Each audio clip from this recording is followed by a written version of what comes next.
नमस्कार मित्रों, मैं डॉक्टर संजय सर स्वागत करते हैं आपका अनअकैडमी यूपीएससी हिंदी चैनल पर। मित्रों, आज आपकी प्राचीन इतिहास में जो क्लास होने जा रही है वो आपके वैदिक कालीन अर्थव्यवस्था पर डिपेंड है। यहाँ पर हम वैदिक काल के दोनों ड्यूरेशन का देखेंगे, यानी ऋग वैदिक और उत्तर वैदिक दोनों काल को एक साथ हम देखेंगे कि क्या इकोनॉमिकल चेंज आता है, क्या अर्थव्यवस्था में क्या परिवर्तन आता है ऋग वैदिक और उत्तर वैदिक में, दोनों को हम एक साथ देखने की कोशिश करेंगे। उसके बाद हम विज्ञान एवं तकनीक का विकास देखेंगे। ठीक है, अगर क्लास कंप्लीट होती है तो विज्ञान और तकनीक का डेवलपमेंट देखेंगे, अदरवाइज किसी एक अलग वीडियो अलग क्लास में हम साइंस और टेक वाले पे फोकस करेंगे, वहाँ पर विज्ञान और तकनीक को अलग से दिखाने की कोशिश करेंगे। और अगर टाइम रहता है तो आज के ही क्लास में हम उस पर डिस्कस करेंगे। ठीक है, क्योंकि वो भी एक बड़ा महत्वपूर्ण पोर्शन है आपका। तो आज की क्लास हम स्टार्ट करते हैं। आज हमारी जो क्लास है वो आपके वैदिक कालीन अर्थव्यवस्था, वैदिक कालीन अर्थव्यवस्था।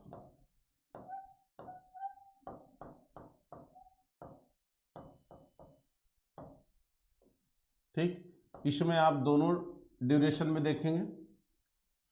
वैदिक काल में ऋग वैदिक काल और उत्तर वैदिक काल दोनों इंक्लूड हैं इसमें।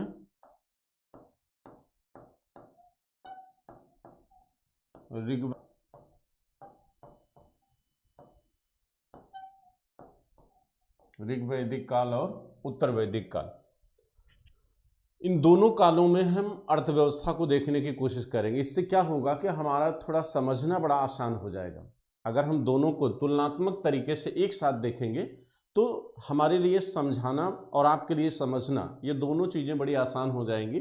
ठीक है, और आपके मेंस में भी ये चीज़ें अगर आपको ध्यान में रहेंगी तो मेंस आप बहुत अच्छा टैकल कर सकते हैं। ठीक है, कि कैसे क्या चेंजेज आता है। तो सभी लोग जुड़ गए क्लास से।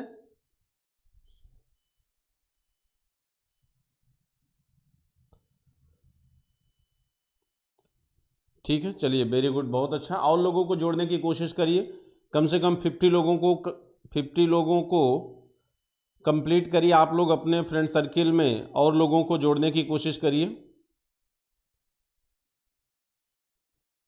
चलिए स्टार्ट करते हैं हम।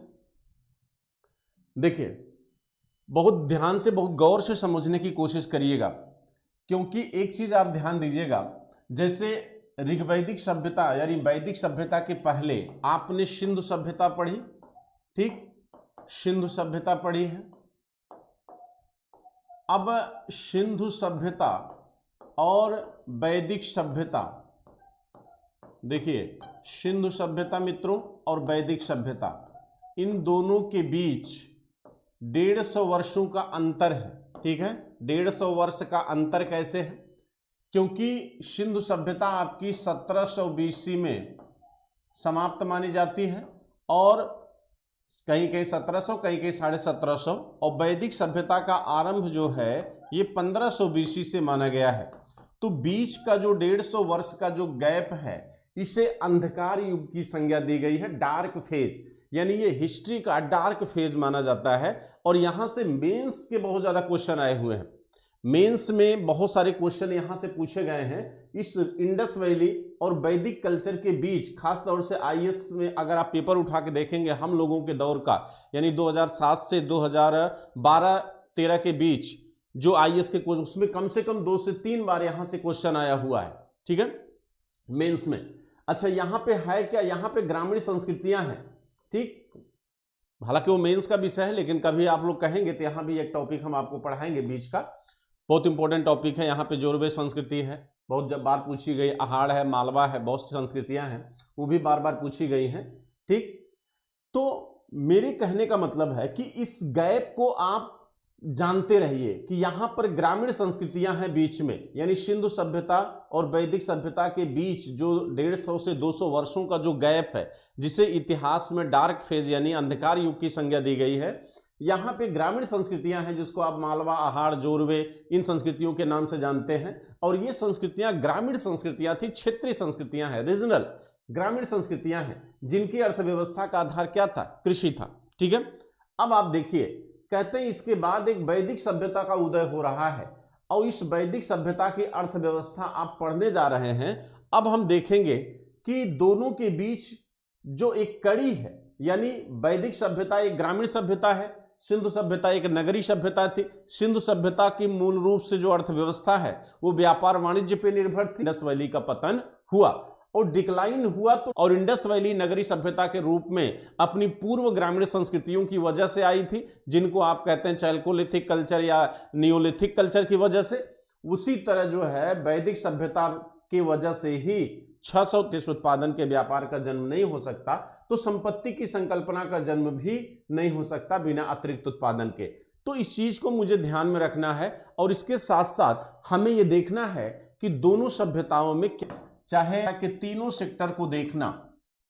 अर्थव्यवस्था जब भी आप पढ़ें तो अर्थव्यवस्था के 3 सेक्टर होते हैं, प्राइमरी, सेकेंडरी और टर्शियरी, ठीक है, जिसको आप कहते हो प्राथमिक, द्वितीयक और तृतीयक, यानी कृषि क्षेत्र, उद्योग क्षेत्र और सेवा क्षेत्र। वर्तमान में अर्थव्यवस्था और सेवा क्षेत्र,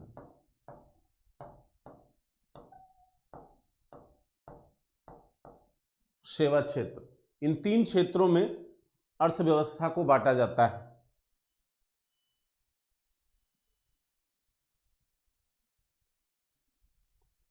इन 3 क्षेत्रों में अर्थव्यवस्था को बांटा जाता है।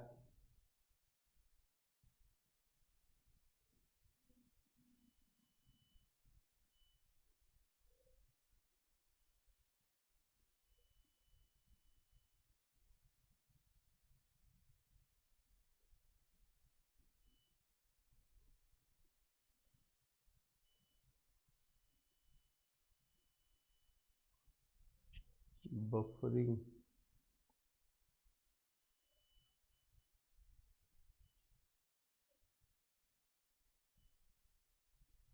नेट चेक करिए।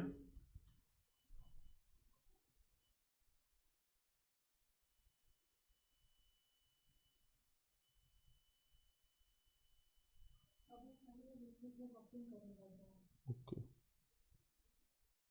ओके, ठीक है, चलिए देखते हैं। जब भी थोड़ा सा अगर नेट की प्रॉब्लम लग रही है तो मैं इसको चेक करता हूं कि क्या वजह है, क्या रीजन है। बफरिंग नहीं होना चाहिए, ठीक है। अभी ओके है, अभी नेट की प्रॉब्लम तो नहीं है मित्रों। आप लोग थोड़ा सा ओके करिए तो फिर मैं क्लास को कंटिन्यू करता हूं आगे।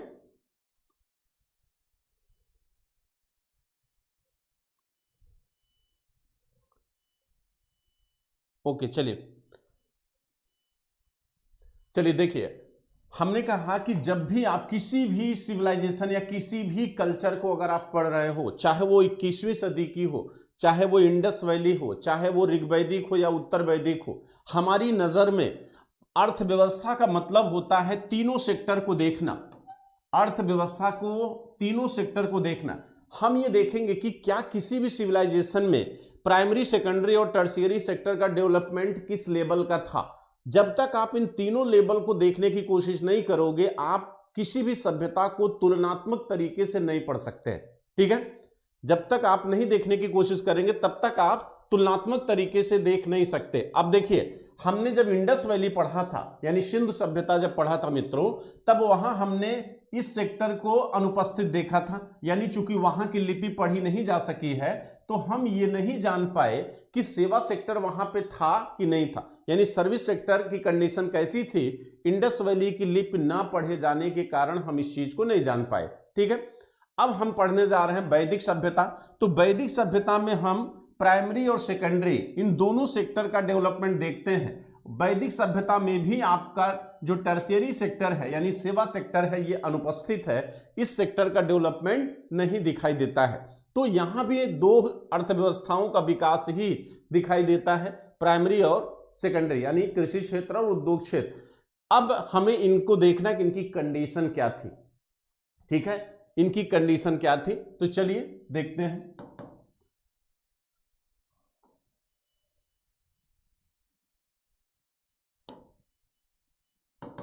देखिए, ऋग्वैदिक अर्थव्यवस्था, ऋग्वैदिक अर्थव्यवस्था।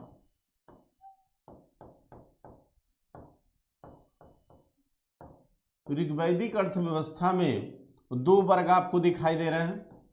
देखिए, ऋग्वैदिक काल में आर्य और अनार्य दो वर्ग थे मित्रों, आर्य एवं अनार्य दो वर्ग थे। कहते हैं कि ऋग्वैदिक जो है ये मूल रूप से क्या थे, चतुर्थ मंडल, जिसमें 24 मंत्रों में कृषि का उल्लेख आता है। 24 मंत्र कृषि के बताए गए हैं। इससे यह पता चलता है कि बाद में धीरे धीरे आर्यों ने पशुपालन के साथ साथ कृषि को भी क्या किया, अपना लिया। अब जब पशुपालन और कृषि दोनों एक साथ आ गए तो इसी को कहा जाता है मिश्रित कृषि। और आप कह सकते हैं कि ऋग्वैदिक अर्थव्यवस्था का जो स्वरूप है, जो कृषि का स्वरूप है, वह कैसा है, मिश्रित स्वरूप है कृषि का। क्यों? क्योंकि कृषि और पशुपालन जब एक साथ होते हैं तो आप उसे कहते हो मिश्रित कृषि। ठीक है, मिश्रित कृषि थी, यानी यहां पर ऋग्वैदिक काल में आपको कृषि का जो स्वरूप है वो मिश्रित दिखाई दे रहा है। लेकिन सबसे मजबूत स्थिति किसकी है, पशुपालन। कहते हैं पशुओं में सबसे महत्वपूर्ण पशु क्या था, गाय थे। सबसे महत्वपूर्ण पशु क्या है, गाय है। इसके बाद क्या है, घोड़ा है। ठीक, कहा जाता है कि गाय और घोड़े का उपयोग जो है मुद्रा के रूप में किया गया है। गाय और घोड़े का उपयोग मुद्रा के रूप में किया गया है। लेकिन अगर एक का चुनाव करना हो कि कौन सबसे ज्यादा महत्वपूर्ण था, तो वो थी गाय। ठीक, और गाय के लिए ऋग्वेद में अघन्या शब्द आया है। कौन सा शब्द आया है, अघन्या शब्द आया है। ठीक है, गाय के लिए अघन्या शब्द का उपयोग किया गया है। देखिए, जब हम कृषि सेक्टर को देखेंगे तो कृषि सेक्टर में हमें क्या क्या देखना होता है। जैसे आप अगर कृषि सेक्टर को पढ़ रहे हो तो कृषि सेक्टर में हमें क्या क्या देखना होता है। हमें क्षेत्र देखना होगा कि क्या ऐसे कुछ खेत पाए गए हैं, ऐसे कुछ संसाधन देखना होता है कि भाई सिंचाई के साधन क्या थे, माने जुताई के क्या साधन थे। ठीक, ये अगर ये सारी चीजें हमको किसी भी अर्थव्यवस्था में दिख रही हैं तो हमें ये मानना पड़ता है कि नहीं, एग्रीकल्चर का डेवलपमेंट वहां पे था। और यही सारी चीजें हम भी देखने की कोशिश करेंगे ऋग्वेद के आधार पर कि क्या वास्तव में ऋग्वैदिक काल में ये व्यवस्था हमको दिखाई देती है। तो चलिए कृषि की जांच करते हैं और जांच में ये देखते हैं कि क्या वास्तव में ऋग्वैदिक आर्य जो है वो कृषि को अपना रहे थे। तो चलिए, सबसे पहला प्रमाण ये है। सबसे पहला प्रमाण के रूप में हमने आपको बताया कि ऋग्वेद के चतुर्थ मंडल के 24 मंत्रों में कृषि मंत्रों का उल्लेख आया है। और वेद चूंकि आर्यों के बारे में हमको बताते हैं, इसलिए हम ये कह सकते हैं कि आर्य धीरे धीरे कृषि व्यवसाय की तरफ बढ़ रहे थे। ठीक, दूसरी चीज ये कहा जाता है, ऋग्वेद में एक जगह उल्लेख आता है कि अश्विन कुमार ने मनु को हल चलाना सिखाया। अश्विन कुमार ने मनु को हल चलाना सिखाया। तो इसका मतलब है कि आर्य कहीं न कहीं कृषि सीख रहे थे। अथर्ववेद में आप जाएंगे उत्तर वैदिक काल में तो वहां मनु जो है पृथुवैन्य राजा को कृषि कार्य करते हुए सिखाएंगे। अथर्ववेद में आप जाओगे तो राजा जनक भी हल चलाते हुए दिखाई देंगे। यानी इसका मतलब हुआ कि उत्तर वैदिक काल तक आते आते कृषि का व्यवसाय जो है वो कहीं न कहीं सम्मान से जुड़ गया। एक राजा भी हल चलाता हुआ आपको दिखाई देगा। ठीक भाई, राजा जनक मिथिला के राजा हैं, वो राजा भी हल चलाते हुए दिख रहा है। तो इसका मतलब जो है कृषि कहीं न कहीं एक सम्मानित व्यवसाय उत्तर वैदिक काल तक बन गया। और आर्यों ने पूरी तरह से उत्तर वैदिक काल तक आते आते कृषि को क्या किया, अपना मूल व्यवसाय यानी मुख्य व्यवसाय बना लिया। लेकिन हमें यहां देखना है कि ऋग्वैदिक काल में कृषि से संबंधित कौन से प्रमाण हमको दिखाई देते हैं। तो चलिए, कहते हैं कि ऋग्वेद में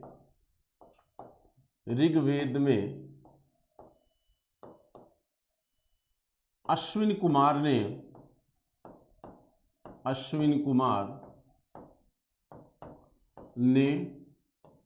मनु को हल चलाना सिखाया। ठीक है, तो इससे यह पता चलता है कि आर्यों ने कृषि व्यवसाय को सीखा, आर्यों ने कृषि व्यवसाय को सीखा। अब देखिए कृषि के संसाधन कौन कौन से हैं? कृषि के संसाधन, अगर कृषि के संसाधनों का विकास हम देखें तो ऋग्वेद में हमें किन किन संसाधनों का उल्लेख दिखाई देता है? ठीक, देखिए कहते हैं कि ऋग्वैदिक काल में अगर संसाधन को देखें तो हमें कुल्या माने नहर, कुल्या शब्द का उपयोग हुआ है और ये नहर के लिए आया है। तो इसका मतलब है कि कहीं न कहीं नहर का सिंचाई के रूप में उपयोग किया गया है। लेकिन ध्यान रखिएगा नहर निर्माण का उल्लेख जो है ये अथर्ववेद में आता है मित्रों। नहर निर्माण का उल्लेख कहाँ है? अथर्ववेद में। और अगर आपसे पूछा जाए कि सबसे पहले नहर का प्रमाण कहाँ मिलता है तो आप कहोगे सुर्तगोई, इंडस वैली में अफगानिस्तान में स्थित एक पुरास्थल है सुर्तगोई, जहां पर सबसे पहले नहर का प्रमाण मिला है। तो नहर निर्माण का प्रमाण अथर्ववेद में आता है और नहर के लिए कुल्या शब्द का उपयोग जो है ऋग्वेद में किया गया है। इसका मतलब है कि नहर की परंपरा से ऋग्वैदिक काल के लोग भी परिचित थे, बशर्ते उनका बृहद निर्माण हमको दिखाई देता है कहां पर? उत्तर वैदिक काल में। अब देखिए इसके बाद एक शब्द आता है उर्दर माने होता है अनाज मापक यंत्र, अनाज मापक यंत्र। अब देखिए इसका मतलब कि अनाज का उपयोग हो रहा था, ठीक, क्योंकि उर्दर अनाज मापक यंत्र है तो इसका मतलब अनाज का उत्पादन हो रहा था, ठीक। दूसरी चीज ये कि देखिए करिश शब्द का उपयोग आया है और करिश माने होता है खाद। करिश माने क्या होता है? खाद होता है, गोबर की खाद आप कह सकते हैं। करिश माने गोबर की खाद होता है। देखिए सिर शब्द का उपयोग हुआ है, सिर एवं लांगल शब्द, ये दोनों शब्द जो है आपके हल के लिए आए हैं। किसके लिए? हल के लिए आए हैं। लेकिन यहां पर हल का जो फाल है वह सामान्यतः मित्रों लकड़ी का बना हुआ है, ठीक, क्योंकि लोहे धातु का जो प्रचलन है वो सबसे पहले आपको यहां पर दिखाई नहीं देगा। लोहे का उपयोग जो है आपको उत्तर वैदिक काल में दिखाई देना शुरू होगा। लेकिन मैं आपकी जानकारी के लिए बता दूं, कहा जाता है कि लोहे का अब तक जो सबसे विश्व में प्राचीनतम उपयोग माना जाता था वह तुर्की में माना जाता था। आपको याद होगा हमने एक स्क्रिप्ट आपको पढ़ाई थी एशिया माइनर अभिलेख, उसमें हित्तनी और मित्तनी नरेश दो राजाओं का उल्लेख होता है। कहा जाता है हित्तनी नरेश के द्वारा सबसे पहले युद्ध में लोहे का उपयोग किया गया है, ठीक। लेकिन आपको मैं बता दूं वह अभिलेख 1400 BC का है। लेकिन अभी आपका जो नया रिसर्च आया है वह कुछ ऐसे प्रमाण आपके सामने रखा है कि जिसके आधार पर हमें यह मानना पड़ता है कि लोहे का उपयोग 1500 BC में हुआ है। जो अभी तक ये माना जाता था कि लोहे का उपयोग भारत में 1000 BC के बाद होता है। लेकिन आपका यही झूसी, प्रयागराज में एक पूरा स्थल है झूसी, आर्कियोलॉजिकल साइट्स है झूसी, चूंकि हिस्टोरिकल प्लेस है। यहां से आप जानते हैं बेलन घाटी जस्ट बगल में है, यहां पर आपके पाषाणिक संस्कृतियों के प्रमाण मिले हैं। तो झूसी के बगल में हेतापट्टी है और आपके मजनू का टीला जस्ट आपके सोनभद्र में है। मल्हार एक पुरास्थल है जो आपके चंदौली जनपद में पड़ता है उत्तर प्रदेश के। कहते हैं ये ऐसे पुरास्थल हैं जिनका नाम हमने लिया, 4 ऐसे पुरास्थल हैं जहां से लोहे का जो प्रमाण मिला है वह उस लेयर से पाया गया है जिस लेयर की तिथि 1500 BC के आसपास माने ठहरती है, वो 1500 BC प्राचीन है।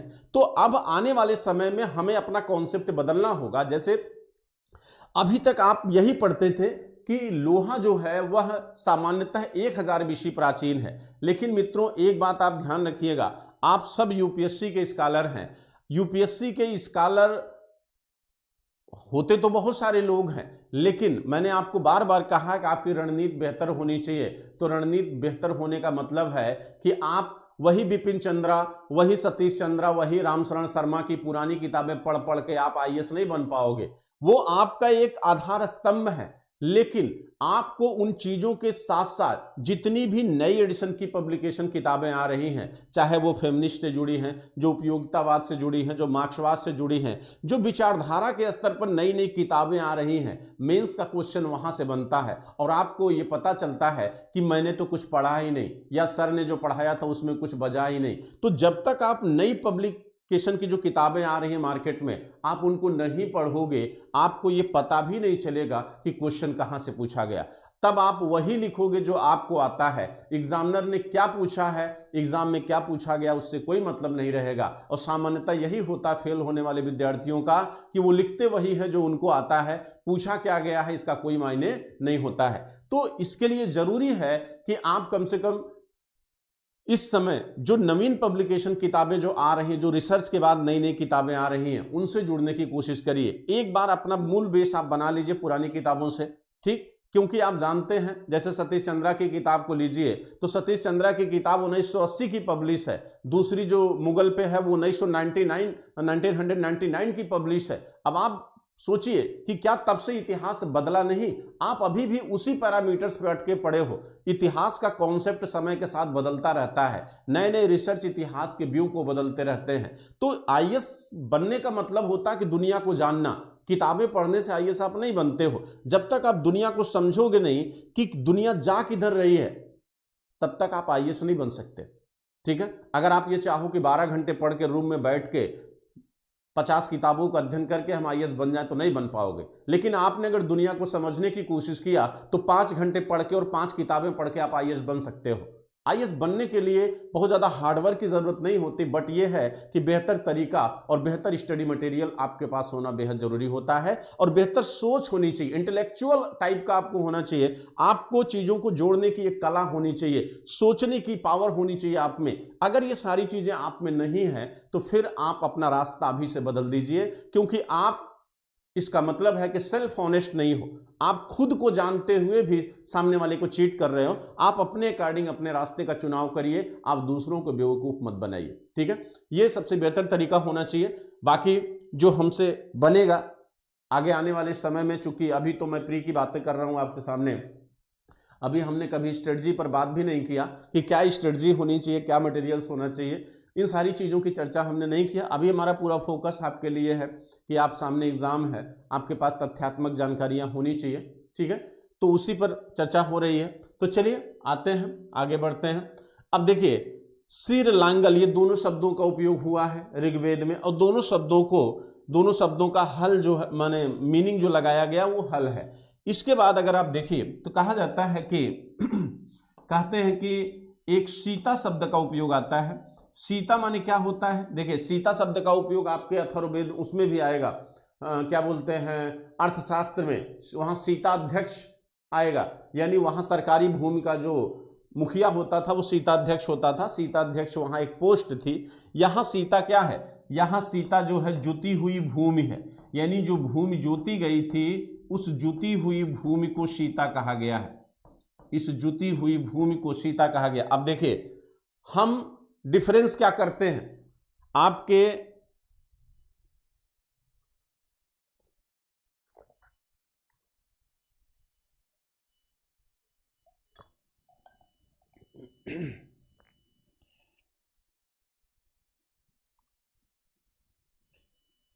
देखिए मित्रों, अंतर आप कैसे करोगे? जैसे आपने देखा कि ऋग्वेद में केवल जुती हुई भूमि का प्रमाण आ रहा है, लेकिन वहीं आप उत्तर वैदिक काल में जाओगे, अथर्ववेद में आप देखेंगे, यानी उत्तर वैदिक काल में आप देखेंगे तो वहां पर जैसे कठ उपनिषद आएगी तो कठ उपनिषद में 24 बैलों द्वारा हल चलाने की कथा का उल्लेख आएगा। 24 बैलों द्वारा हल खींचे जाने का प्रमाण मिलेगा। वहीं तैतृ संहिता में आप जाओगे तो 6 से 12 बैलों द्वारा हल खींचने का उल्लेख मिलेगा। इसका मतलब है कि कृषि व्यवसाय जो है वो कहीं न कहीं फेमस हो रहा है, वो ज्यादा प्रचलित हो रहा है। अब वह 24 बैलों और 6 से 12 बैलों द्वारा खींचे जाने का उल्लेख मिल रहा है। भाई, कठ उपनिषद में 24 बैलों द्वारा हल खींचे जाने का उल्लेख दिखाई देता है। तो ये क्या प्रमाणित कर रहा है? ये प्रमाणित कर रहा है कि लोगों का जो रुझान है, लोगों का जो प्रवृत्ति है, वो कहीं न कहीं अब एग्रीकल्चर की तरफ क्या हो रही है? विस्तृत हो रही है,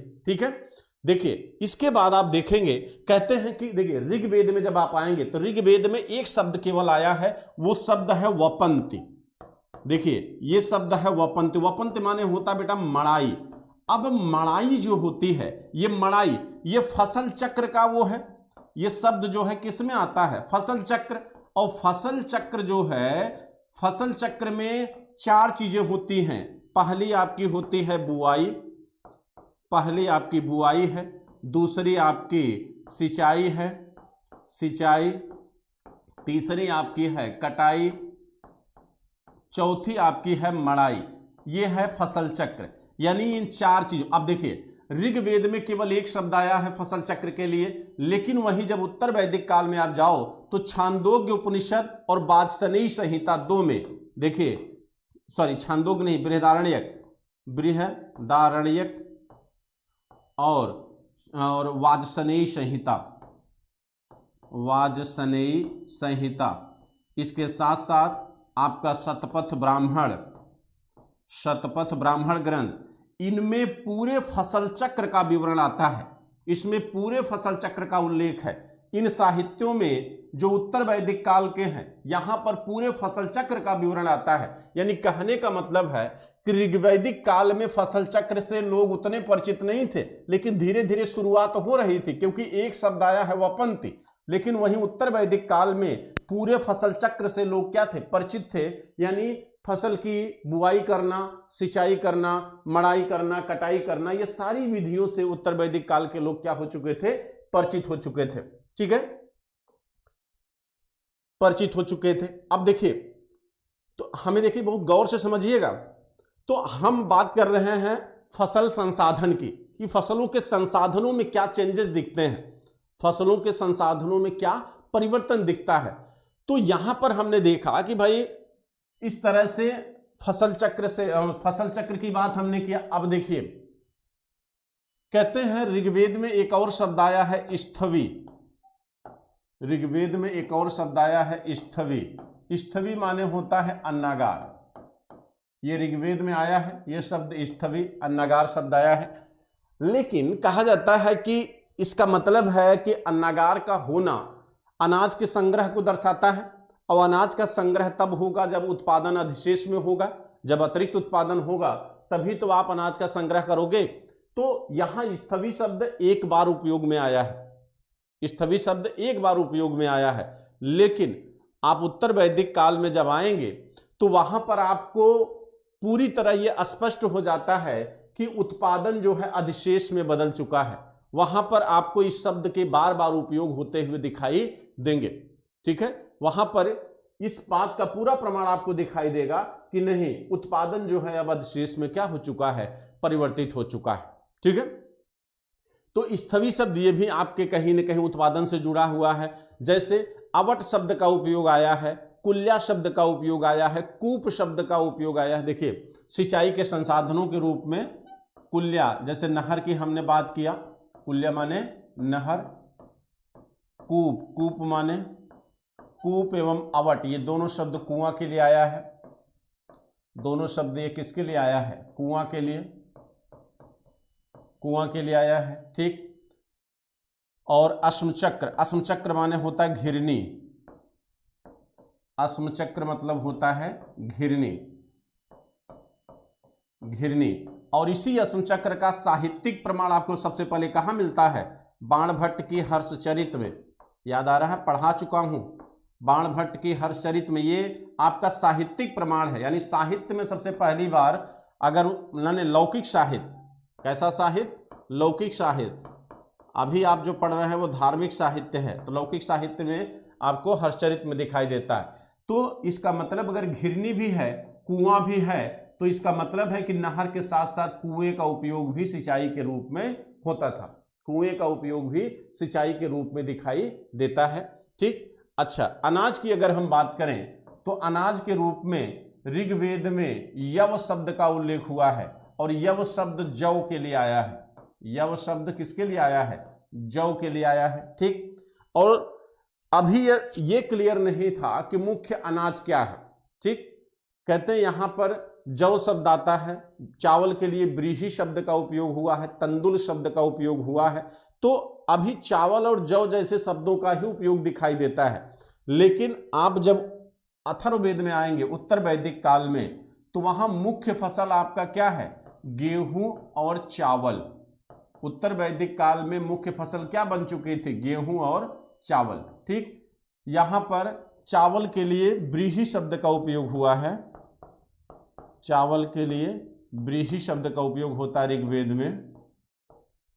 ठीक, तो गेहूं और चावल मुख्य फसल हो गए उत्तर वैदिक काल के।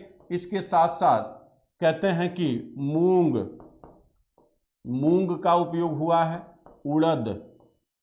उड़द का उपयोग होता है। ठीक, लेकिन देखिए कहते हैं ऋग्वैदिक काल में यहां भी दालों की वैरायटी मिल जाएगी, लेकिन गन्ने का प्रमाण आपको ऋग्वैदिक काल में नहीं, बल्कि अथर्ववेद में सबसे पहली बार गन्ने का उपयोग होता है।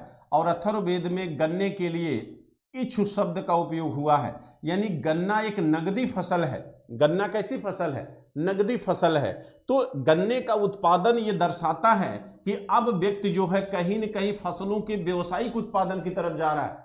अभी ऋग्वैदिक काल में जो फसल का उत्पादन है, यह फसल का उत्पादन उपभोग के लिए है, लेकिन उत्तर वैदिक काल में फसल का जो उत्पादन है वह उपभोग के साथ साथ व्यावसायिक भी हो रहा है। यानी कहीं न कहीं अब जो है अर्थव्यवस्था को भौतिकतावाद की तरफ ले जाने का प्रयास लोगों द्वारा किया जा रहा है। ठीक, तो अब गन्ना जो है उत्तर वैदिक काल से उत्पादन होना क्या होता है? शुरू होता है। ठीक, तो एक चीज यहां पर हमने फसलों की बात किया, फसल के संसाधनों की बात किया। ठीक है, चलिए कुछ और बातें करते हैं। जैसे कहते हैं पशुपालन में आइए। पशुपालन में क्या है कि भाई पशुओं में आप देखेंगे तो सबसे महत्वपूर्ण पशु क्या है? गाय है। ठीक, गाय सबसे महत्वपूर्ण पशु है। ठीक, गाय को अघन्या कहा गया है, लेकिन इसके साथ साथ अन्य पशुओं की व्यवस्था भी ऋग्वैदिक काल में दिखती है। कहते हैं यहां पर पशुपालन की प्रक्रिया दिखाई देती है। पशुओं का महत्व इतना ज्यादा था कि पशुओं को देवताओं से भी जोड़ने की परंपरा दिखाई देती है। ठीक, कहते हैं पशुओं को देवताओं से भी जोड़ा गया है। आज की परंपरा में जैसे आप देखते हैं कि फला देवता का नंदी शंकर के प्रतीक माने जाते हैं, गरुड़ विष्णु का प्रतीक माना जाता है। तो जो पशुओं को देवताओं से समीकृत करने की जो परंपरा है वह हमें आपके ऋग्वैदिक काल में दिखाई देती है। ठीक है, कहते हैं कि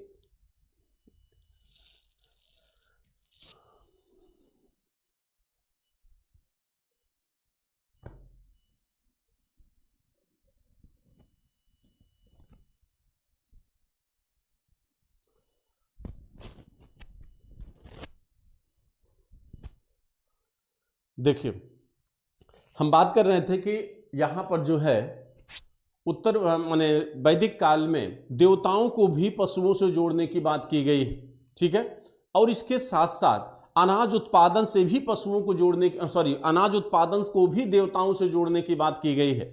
जैसे कहा जाता है कि आप अगर देखेंगे अथर्ववेद में, तो अथर्ववेद में इंद्र को हल देवता कहा गया है और मरुत देवता को हलवाहा कहा गया है। इस संकल्पना को थोड़ा सा समझने की कोशिश आप लोग करिए, थोड़ा सा समझिए कि फसल उत्पादन को देवताओं से क्यों जोड़ा गया। ठीक, देखिए कहते हैं अथर्ववेद में इंद्र को हल का देवता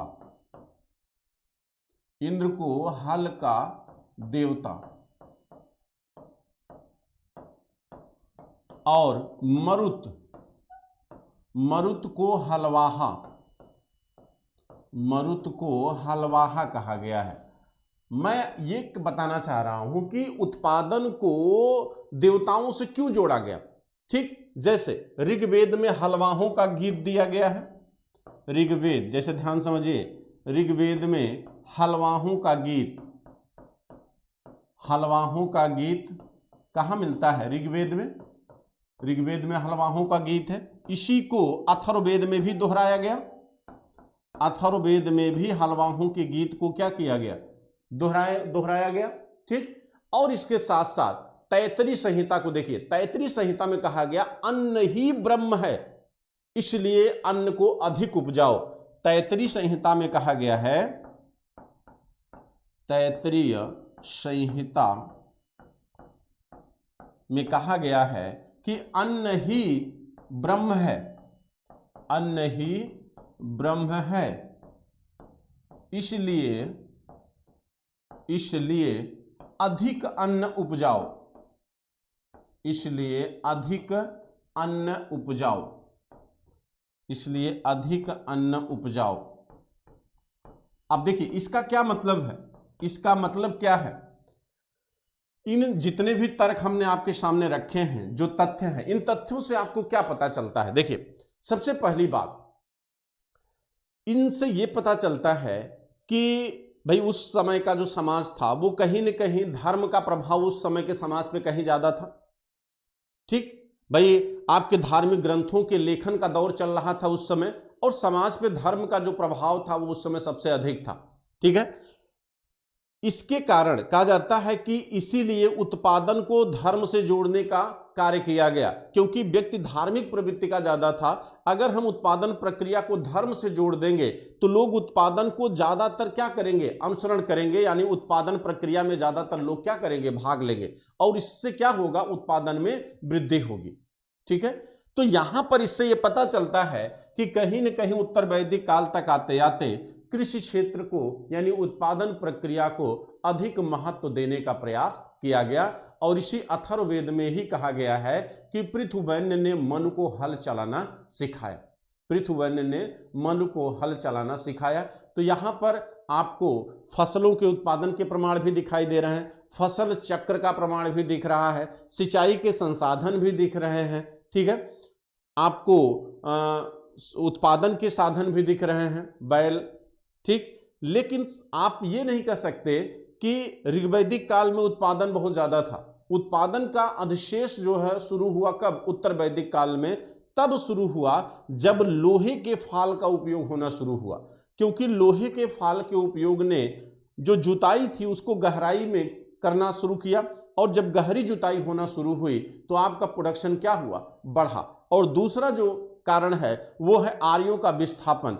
आर्य उत्तर वैदिक काल तक धीरे धीरे गंगा घाटी की तरफ आ गए थे, तो एक उपजाऊ क्षेत्र होने से और उत्पादन प्रक्रिया में परिवर्तन होने से उत्पादन क्या हुआ, अधिशेष में बदल गया, और अब उत्पादन करने वालों की संख्या भी क्या थी, बढ़ चुकी थी, क्योंकि अब उत्पादन आर्य एवं अनार्य दोनों वर्ग करना शुरू कर दिए थे, जिससे कहीं न कहीं ये पता चलता, ये एहसास होता है कि उत्पादन क्या हो चुका था, अधिक हो चुका था। ठीक है, तो अब हम थोड़ा सा गाय पर बात कर लेते हैं, गाय के महत्व पर बात कर लेते हैं। कहते हैं ऋग्वैदिक काल में सबसे महत्वपूर्ण जानवर क्या था, गाय था, और उसका सबसे बढ़िया प्रमाण यह है कि अधिकतर जो शब्दावलियां हैं वो ग से ही शुरू होती हैं।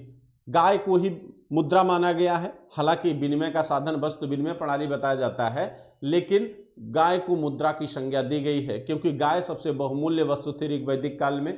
कहते हैं कि यहां पर कुछ शब्दावलियां हम आपके सामने लिख रहे हैं, जिससे आपको खुद एहसास हो जाएगा कि गाय का महत्व कितना था। ठीक, देखिए कहते हैं कि जो शब्दावलियां आई हैं उसमें आप इनको नोट डाउन कर लीजिएगा। ठीक है, पहली शब्दावली है गविष्ट। गविष्ट, गविष्ट माने क्या होता है, कहते हैं कि गविष्ट का शब्द, गविष्ट शब्द जो है युद्ध के लिए आया है।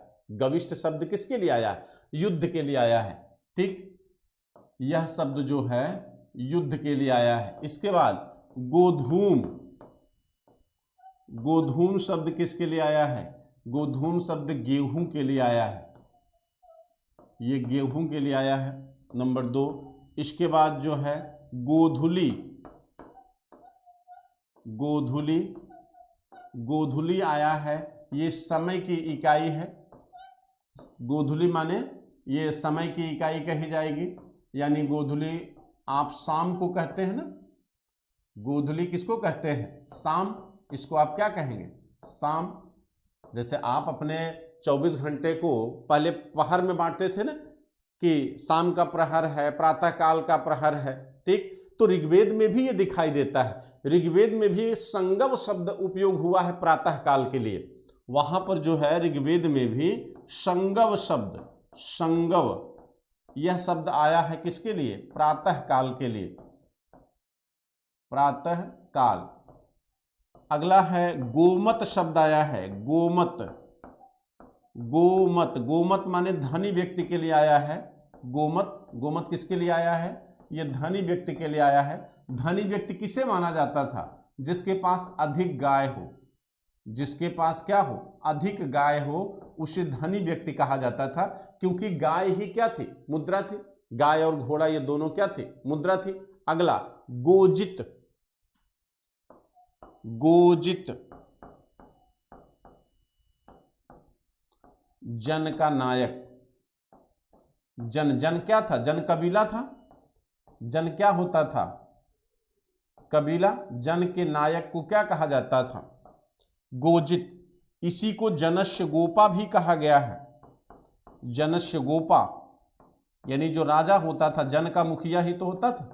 जनस्य गोपा, गोजित या जनस्य गोपा, ये दोनों शब्द जो है किसके लिए आए हैं? जन। जन क्या है? जन एक प्रशासनिक इकाई है। हम बात किए थे उस दिन, आपको बताए थे पिछली क्लास में कि परिवार, परिवार से कुल बना, कुल से ग्राम बना, ग्राम से विश्व बना, विश्व से जन बना। ये शब्दावलियां हमने आपको उस समय क्या की थी? बताई थी। ठीक है। अब देखिए गवेषणा शब्द आया है। गवेषणा शब्द आता है गायों की खोज के लिए। गवेषणा, गवेषणा, गवेषणा माने होता है गायों की खोज करना, गायों की खोज। पहले क्या होता था कि जो अनार्य होते थे, जो अनार्य होते थे वो गायों को क्या करते थे? चुरा लेते थे। ठीक, गाय को चुरा लेते थे, और गायों की चोरी की वजह से ही आर्यों और अनार्यों में क्या होता था? युद्ध होता था। आर्य और अनार्य में गाय की चोरी की वजह से क्या होता था? युद्ध होता था। ठीक है, और युद्ध के बारे में हम चर्चा कर चुके हैं। और क्या बच रहा है? हाँ, एक शब्द और है गव्यूति। गव्यूति, गव्यूत माने ये दूरी का मापक है, दूरी की इकाई। गव्यूत क्या है? ये दूरी की इकाई है। तो ये शब्दावलियां आप लोग नोट कर लीजिए, ये कभी कभी पूछ ली जाती हैं या मिलाने के लिए दी जाती हैं, तो इन शब्दावली को आप जो है ध्यान में रखिए। ठीक है। अब देखिए, अब हम बात करते हैं आगे व्यापार की, यानी दूसरे सेक्टर की बात करते हैं कि इंडस्ट्री सेक्टर का डेवलपमेंट आपको ऋग्वैदिक काल में कहां तक दिखाई देता है। ठीक है। हाँ, गाय को महत्वपूर्ण जानवर माना गया है। गाय के बाद घोड़ा, घोड़े के बाद वृषभ। गाय का 146 बार उल्लेख आया है। वृषभ का नहीं है, गाय का टोटल आपके ऋग्वेद में 146 बार उल्लेख आया है। घोड़े का 215 बार उल्लेख आया है। ठीक, तो घोड़ा और गाय दो महत्वपूर्ण जानवर आपको दिखाई देते हैं। चलिए द्वितीय, अब हम देखेंगे द्वितीय सेक्टर यानी उद्योग क्षेत्र, उद्योग एवं व्यापार। उद्योग एवं व्यापार। देखिए सबसे पहली बात तो ये द्वितीयक सेक्टर है। हम देखेंगे कि ऋग्वैदिक और उत्तर वैदिक काल में क्या औद्योगिक संरचना का विकास दिखाई देता है। तो आप एक बात ये समझ लीजिए, कहते हैं ऋग्वैदिक काल के पुरातात्विक प्रमाण हमारे पास उतने ज़्यादा नहीं है।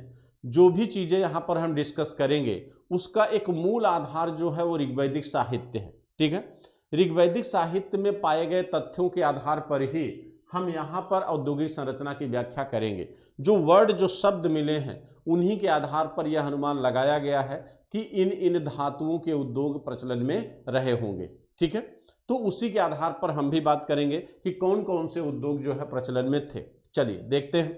कहा जाता है कि ऋग्वैदिक काल में जो औद्योगिक परंपरा थी वह जो है वंशानुगत दिखाई देती है। वंशानुगत का मतलब है कि जैसे शिल्प उद्योग, काष्ठ उद्योग, ठीक, काष्ठ माने लकड़ी का उद्योग, जैसे बढ़ई लकड़ी का काम करता था। ठीक, और आप जानते हैं कि आपके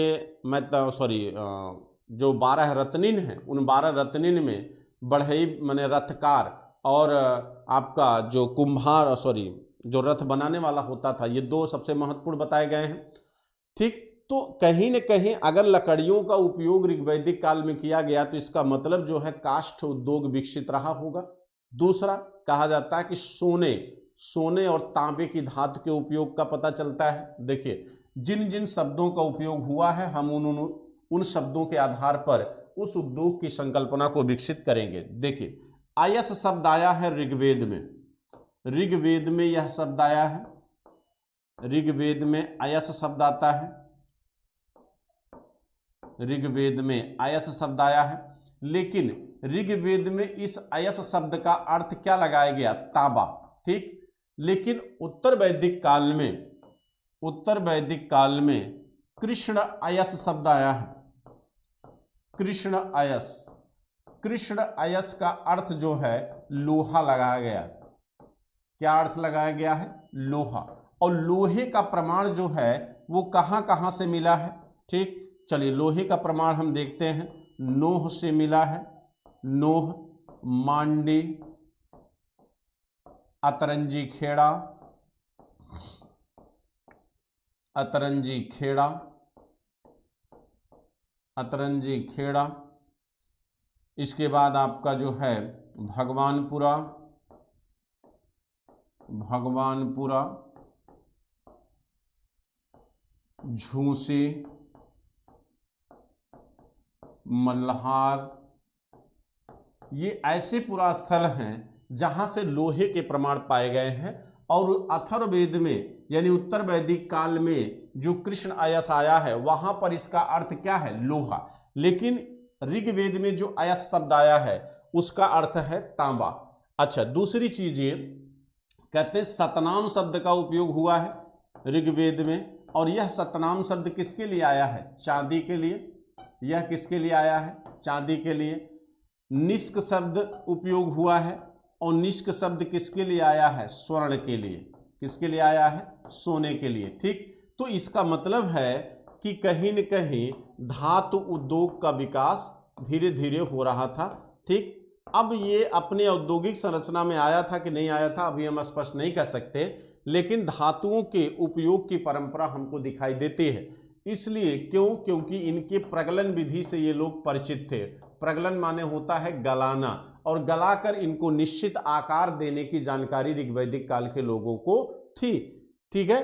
तो क्यों? क्योंकि यह निष्क जो है ये गले का हार था, ठीक। किसका बना है? सोने का बना है। और ये गले का हार तभी हो सकता है जब जो है उन धातु को गलाने का ज्ञान इस काल के लोगों को रहा हो। दूसरी बात कहते हैं कि सिंधु नदी को ऋग्वेद में हिरण्यवती कहा गया है। क्या कहा गया है? हिरण्यवती। हिरण्य माने होता है सोना। हिरण्य माने क्या होता है मित्रों? सोना। अब हिरण्यवती क्यों कह रहे हो? इसलिए क्योंकि जो सिंध नदी है उसकी बालू में सोने के चूर्ण पाए जाते थे, सोने के चूर्ण पाए जाते थे। तो कहा जाता है कि लोगों ने उसके बालू का पिंड बनाना शुरू किया, ठीक। यजुर्वेद में सबसे पहली बार चांदी का उल्लेख आता है, सॉरी, ये सतनाम जो है ये चांदी के लिए आया है, ठीक। ये ऋग्वेद में आया है। लेकिन चांदी धातु, चांदी के लिए रजत यानी चांदी का एक धातु के रूप में चांदी को रजत कहां कहा गया है? यजुर्वेद में, यजुर्वेद में। और ये ध्यान रखिएगा, ये सॉरी यहां पर थोड़ा सा मिस्टेक है, ये सतनाम जो है ये यजुर्वेद में उल्लेख आया है, ठीक है। ऋग्वेद में सतनाम का उल्लेख नहीं है, ये यजुर्वेद में है। तो चांदी धातु का प्रचलन आपके लगभग ऋग्वेद के अंतिम चरण में शुरू होता है, ठीक है। तो कहीं न कहीं इन धातुओं से परिचित होने का तात्पर्य है कि धातु उद्योग का विकास धीरे धीरे इस काल में हो रहा था, और लोहे जैसी धातु का बहुतायत प्रयोग आपके उत्तर वैदिक काल में हुआ। लेकिन लोहे का सबसे पहला उपयोग सामान्य रूप से वह आपके हथियारों के रूप में हुआ है। कृषि यंत्रों में लोहे का उपयोग लगभग जो है आपके 600 BC के आसपास हुआ, ठीक। यानी लोहे का कृषि पर बहुत ज्यादा इफेक्ट आपको उत्तर वैदिक काल में दिखाई नहीं देगा, ठीक है। तो लोहे का सबसे अधिक बेहतर उपयोग ये 600 BC के आसपास किया जाएगा, ठीक। प्रारंभ में लोहे का उपयोग हथियारों के रूप में हुआ है, यानी 1000 BC में जो लोहा मिला उसका उपयोग जो है हथियार के रूप में किया गया, ठीक। अब देखिए, कहते हैं सबसे प्रमुख जो उद्योग था वह सूती वस्त्र उद्योग था। वह कौन सा उद्योग है? सूती वस्त्र उद्योग है। सूती वस्त्र उद्योग सबसे प्रचलित उद्योग था, और सूती वस्त्रों का जो निर्माण है वह जो है सन से है, सन से है, ठीक। सन से है, ऊन, इसको आप वस्त्र उद्योग कहिए, सूती वस्त्र मत कहिए, ठीक है। वस्त्र उद्योग सबसे बड़ा उद्योग था। तो वस्त्रों का उपयोग देखिए, ध्यान रखिएगा, सिंधु सभ्यता में कपास से वस्त्रों का उपयोग निर्मित किया गया है, लेकिन आपको ऋग्वैदिक काल में कपास का उपयोग नहीं दिखाई देगा। यहां पर सन एक पौधा होता है, उससे धागा निकलता है। गांव में अभी कुछ समय पहले तक इसका उपयोग होता था। अब आप लोग जानते होंगे सन क्या होता है। सन का उपयोग होता था, ठीक। ऊन का उपयोग होता था, ठीक। हिरण के चमड़े के वस्त्र बनते थे, ठीक है। सन हो गया, ऊन हो गया, रेशम के वस्त्र बनते थे। तो ऋग्वैदिक काल में इन वस्त्रों का उपयोग या निर्माण होता था, ठीक। और आप जानते हैं कि उस दिन हमने चर्चा किया था कि नीवी, अधनीवी, वास, उषड़ी, इन वस्त्रों का निर्माण आपको यहां पर दिखाई देगा, ठीक है। अब देखिए, कहते हैं इसके अतिरिक्त जो है ऋग्वैदिक काल में आपको तच्छा शब्द का उपयोग हुआ है बढ़ई के लिए। तच्छा शब्द बढ़ई के लिए है, प्लव शब्द नाव के लिए। दो शब्दों का उपयोग मैं कर रहा हूं आपके सामने। तच्छा, देखिए कहते हैं कि तच्छा शब्द आया है किसके लिए? ये बढ़ई के लिए आया है। ये तच्छा शब्द किसके लिए आया है? बढ़ई के लिए। बढ़ई का काम होता है लकड़ी का काम करना। ये किसका काम करता है? लकड़ी का काम। अच्छा, अगला देखिए, प्लव शब्द आया है नाव के लिए। ध्यान दीजिएगा, प्लव शब्द आया है किसके लिए? नाव के लिए, ठीक। अच्छा, नाव किससे बनती है? लकड़ी से बनती है। आरिर्त शब्द आया है, देखिए आरिर्त, एकदम शब्द को बहुत ध्यान से नोट करिएगा। आरिर्त शब्द आया है नाविक के लिए। तो अगर नाविक है तो नाव होगी तो बढ़ई होगा, बढ़ई होगा तो लकड़ी का काम होगा, ठीक। एक शब्द और आया है अरित्र। अरित्र माने होता है पतवार। अरित्र माने होता है पतवार। अब देखिए, कहा जाता है आपके ऋग्वेद के 10वें मंडल में एक शब्द आया है जिसमें कहा गया है कि अश्विन कुमार जो सबसे बड़े चिकित्सक थे, उनको भगवान की संज्ञा भी दी गई है। कहा गया कि अश्विन कुमार ने भोर्ज को 100 पतवारों वाला जहाज सौंपा था। 100 पतवारों वाला जहाज। आप कल्पना करिए कितना बड़ा होगा। 100 पतवारों वाले जहाज को आप नदी में नहीं उतार सकते। और सुनिए, कहते हैं ऋग्वेद में ही चतुह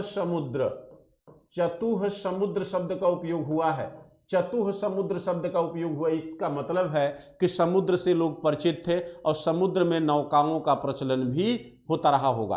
तो कहने का मतलब है कि व्यापार की प्रक्रिया का जन्म हो चुका था, लेकिन यह व्यापार अंतरराष्ट्रीय नहीं है। यह व्यापार कैसा है? राष्ट्रीय है। उद्योगों का प्रचलन दिखाई देता है, व्यापार का स्वरूप दिखाई देता है, लेकिन वह व्यापार कैसा है? आंतरिक व्यापार है। वह व्यापार जो है भारत के अंदर है, इसी सभ्यता के बीच है। इस सभ्यता का किसी अन्य विदेशी सभ्यता से व्यापार अभी तक प्रचलित नहीं था। तो चतुह समुद्र शब्द का उल्लेख आता है, ठीक। और 100 पतवार वाले नाव के निर्माण का उल्लेख है। 100 पतवार वाले नाव का निर्माण किसके द्वारा किया गया था? अश्विन कुमार के द्वारा। और इसका उल्लेख आपके अथर्ववेद में भी आता है। अथर्ववेद में भी 100 पतवारों वाले नाव का उल्लेख दिखाई देता है, ठीक है। अब देखिए, कहते हैं कि बढ़ई, जो बढ़ई है, नाव है, नाविक है, पतवार है, इसका मतलब है कि कहीं न कहीं काष्ठ उद्योग आप कहिए, या इसको शिल्प उद्योग आप कहिए। काष्ठ उद्योग कह सकते हैं या आप शिल्प उद्योग कह सकते हैं, ठीक। इसका विकास होना शुरू हो चुका था, ठीक। और यह ऋग्वैदिक काल में भी दिखाई देता है और उत्तर वैदिक काल में भी दिखाई देता है, लेकिन उत्तर वैदिक काल में यह अपनी विकसित अवस्था में आ गया होगा, ऐसा अनुमान लगाया जाता है, ठीक। तो जिन जिन बातों के या जिन जिन तथ्यों के प्रमाण हमको मिले हैं, उस आधार पर हम उद्योगों के विकास की संकल्पना को स्पष्ट कर सकते हैं, ठीक। अब बात करते हैं, कहा जाता है कि सामान्य रूप से उत्तर वैदिक काल में जो व्यापार की प्रक्रिया थी वह आंतरिक व्यापार था, क्लोज्ड इकोनॉमी की व्यवस्था थी, ठीक है। दूसरा, कहते हैं कि व्यापार वस्तु विनिमय प्रणाली द्वारा होता था, यानी गेहूं दे के चावल ले लीजिए। हालांकि ऋग्वेद में गाय को मुद्रा के रूप में बात की गई है, लेकिन मुझे नहीं लगता कि गाय का उपयोग हुआ होगा, जैसे बार्टर सिस्टम आपके इंडस वैली में भी थी, वहां भी वस्तु विनिमय प्रणाली थी कि गेहूं देके चावल ले लीजिए, चावल देके गेहूं ले लीजिए। ठीक। दूसरा कहते हैं कि यहां जो व्यापार की प्रक्रिया थी, यहां पर न जल परिवहन के माध्यम से ही व्यापार को संपन्न किया गया होगा। ठीक है, तो जल परिवहन व्यापार का माध्यम रहा होगा। अच्छा, दो कहते हैं कि कुछ ऐसे शब्दों का उपयोग हुआ है ऋग्वेद में, जैसे वेकनाट शब्द। देखिए, वेकनाट शब्द का उपयोग हुआ है। वेकनाट वेकनाट माने होता है सूदखोर, सूदखोर। और पाणी, देखिए पाणी शब्द भी आता है। पाणी वो होते थे जो सूद पर धन देते थे, सूद पर धन देने वाले, धन देने वाले। अब देखिए, कहने इस शब्दों से ये पता चलता है कि यहां पर व्यापार प्रक्रिया यानी व्यापार का विकास होना प्रारंभ हो चुका है, और ब्याज पे धन लेना और देने की जो परंपरा है उसका भी प्रचलन होना शुरू हो गया है। ठीक है, यानी कहीं न कहीं हम विकास की प्रक्रिया में आगे की तरफ क्या है, बढ़ रहे हैं। आपका एक ग्रंथ है वात्स्ययनी संहिता, जिसमें शिल्प एवं शिल्पकारों की सूची दी गई है। कहते हैं वात्स्ययनी संहिता जो उत्तर वैदिक काल की है, वात्स्ययनी संहिता,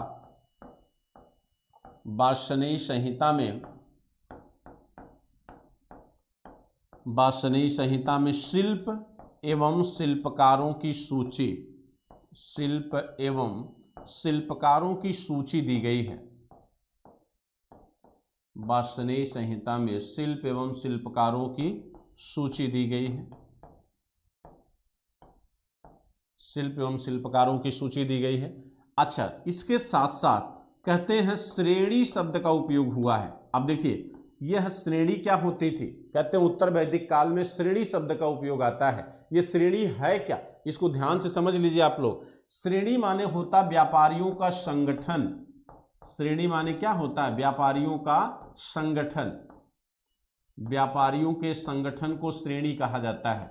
अब ध्यान दीजिएगा, कहते हैं ऋग्वैदिक काल में जहां केवल वेकनाट शब्द आता है, ठीक, पाणी शब्द आया है। पाणी माने शुद्ध पर धन देने वाले, और पाणी माने व्यापारी भी कहा गया है ऋग्वेद में, इसका अर्थ व्यापारी भी लगाया गया है। लेकिन व्यापारियों का समूह होना, संगठन होना, यह उत्तर वैदिक काल में दिखाई देता है। यानी इसका मतलब कि उत्तर वैदिक काल में व्यापारियों की संख्या में क्या हुई होगी, वृद्धि हुई होगी। ठीक, कहते हैं कि श्रेणी माने होता है व्यापारियों का समूह या संगठन, और इस संगठन के प्रमुख को, यानी एक शब्द आता है श्रेष्ठी, श्रेष्ठी, यह संग माने श्रेणी का क्या होता था, मुखिया, यह श्रेणी का मुखिया है। श्रेष्ठी जो होता है ये आपके श्रेणी का क्या है, मुखिया, श्रेणी का मुखिया है। ये श्रेणी का क्या है, मुखिया, यानी प्रमुख है। ठीक है, ये श्रेणी का क्या है, मुखिया। एक शब्द और आता है सार्थवाह। सार्थवाह क्या होता था, वह नेतृत्वकर्ता होता है, काफिले का नेतृत्वकर्ता, जिसे सार्थवाह कहा गया है। लेकिन सार्थवाह शब्द अभी उपयोग में नहीं आया है। ठीक, कहते हैं कि उत्तर वैदिक काल तक आते आते कुछ ऐसे शब्दों का उपयोग, जैसे शीशे के प्रचलन का उपयोग आता है, यानी शीशा उद्योग भी उत्तर वैदिक काल में दिखाई देना शुरू हो जाता है। इसके साथ साथ जो है, कहते हैं कि वहां पर स्मार्त शब्द उपयोग हुआ लोहार के लिए। उत्तर वैदिक काल में स्मार्त शब्द आता है लोहार के लिए। ठीक, इसका मतलब है कि लोहे का उपयोग होना शुरू हो। अथर्ववेद में लोहा, स्मार्त शब्द आया है लोहे का कार्य करने वाले के लिए, लोहे का कार्य करने वाला, उसके लिए स्मार्त शब्द का उपयोग हुआ है अथर्ववेद में। यानी यहाँ पर लौह उद्योग, यानी आपको अथर्ववेद में उत्तर वैदिक काल में लौह उद्योग भी विकसित अवस्था में दिखाई देता है। ठीक, इशुकार माने होता बाण बनाने वाला। ठीक, ज्याकार, धनुष की डोरी बनाने वाला। कुछ ऐसे शब्द हैं जैसे इशुकार, ये होता है बाण बनाने वाला, बाण बनाने वाला। बाण बनाने वाले को इशुकार कहा गया है। ज्याकार, ज्याकार क्या है? यह धनुष की डोरी जो बनाता था, धनुष की डोरी, ठीक, धनुष की डोरी। ये शब्दावलियां हैं, इनको याद रखिए, कभी कभी पूछ लेता है। अच्छा, महिलाओं के संदर्भ में हमने बात किया था, ठीक, कि महिलाएं भी पार्टिसिपेट करती थी, महिलाओं का भी योगदान था अर्थव्यवस्था में। उत्तर वैदिक काल में खास तौर से महिलाओं ने भी अर्थव्यवस्था में बराबर पार्टिसिपेट किया है, उसकी चर्चा भी हमने किया था। जैसे बांस का काम करने वाली महिलाओं को बेतकारी कहा गया है, रंगाई का काम करने वाली महिलाओं को रजयत्री कहा गया है, बांसुरी बनाने वाली महिलाओं को कंटकाकीरी कहा गया है। तो इस तरह की शब्दावलियां का हमने चर्चा किया था, जिससे ये पता चलता है कि अभी उत्तर वैदिक काल तक आते आते हर उद्योग, चाहे वो शिल्प उद्योग हो, चाहे काष्ठ उद्योग हो, चाहे धातु उद्योग हो, चाहे शीशा उद्योग हो, चाहे लौह उद्योग हो, जितने भी उद्योगों का डेवलपमेंट आपको उत्तर वैदिक काल तक आते आते दिखाई देता है, उन उद्योगों का जो शुरुआत है वो भी अपने प्रारंभिक चरण में थे, और प्रारंभिक चरण में महिला और पुरुष दोनों का पार्टिसिपेशन इस क्षेत्र में दिखाई देता है। तो उत्तर वैदिक काल में यानी 600 BC तक आते आते एग्रीकल्चर एक महत्वपूर्ण व्यवसाय बन गया, और एग्रीकल्चर का अधिशेष उत्पादन ही 600 BC तक द्वितीय नगरीकरण को जन्म देगा। तो दो टॉपिक आपके लिए बहुत इंपॉर्टेंट होंगे, द्वितीय नगरीकरण भी पढ़ाऊंगा, बहुत इंपॉर्टेंट होगा, क्या टेक्नोलॉजिकल माने चेंजेज आते हैं जिसकी वजह से ऐसा हुआ, क्या वो परिस्थितियां निर्मित हो गई थी जिसकी वजह से 600 BC तक द्वितीय नगरीकरण हुआ, ठीक। तो एक टॉपिक आपका जो है विज्ञान और प्रौद्योगिकी पे होगा, मे भी वो कल हो सकता है, लेकिन कल तो स्पेशल टॉपिक है, तो चलिए कल एक टॉपिक इसको रख लेंगे। चूंकि आपको हमने बताया है कि मंडे टू फ्राइडे आपका हिस्ट्री के टॉपिक होते हैं, एंशिएंट हिस्ट्री और आर्ट एंड कल्चर का चलता है, 2 क्लास होती है, मॉर्निंग में 12 बजे और इतनी टाइम 8 बजे, ठीक है। तो मंडे से फ्राइडे इतिहास होता है, आर्ट एंड कल्चर आपकी 12 बजे होती है, और इतनी टाइम एंशिएंट हिस्ट्री होती है। 2 दिन हमें स्पेशल क्लास लेना होता है, वो स्पेशल क्लास करंट से जुड़ा हो सकता है, वो स्पेशल क्लास आपके ऐसे से जुड़ा हुआ हो सकता है, आपके आईआर से जुड़ा हो सकता है, एनी हाउ वो किसी से भी जुड़ा हो सकता है जो मुझे लगता है कि नहीं आपके एग्जाम में वो बेनिफिशियल हो सकता है, ठीक है।